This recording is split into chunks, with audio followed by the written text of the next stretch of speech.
COVID pandemic has spread with lightning speed, infecting millions, and bringing business activity to a near standstill as countries partially shut down their ports, airports, and domestic transportation. Entire human resource system has been jobless, and in dilemma, which resulted in shortfall of production, and the prices of raw materials have skyrocketed.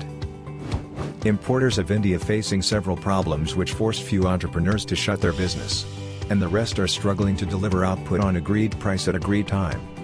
International shipping rates are at all-time high, as per statistics container costs a whopping 547% higher than the seasonal over the last 5 years.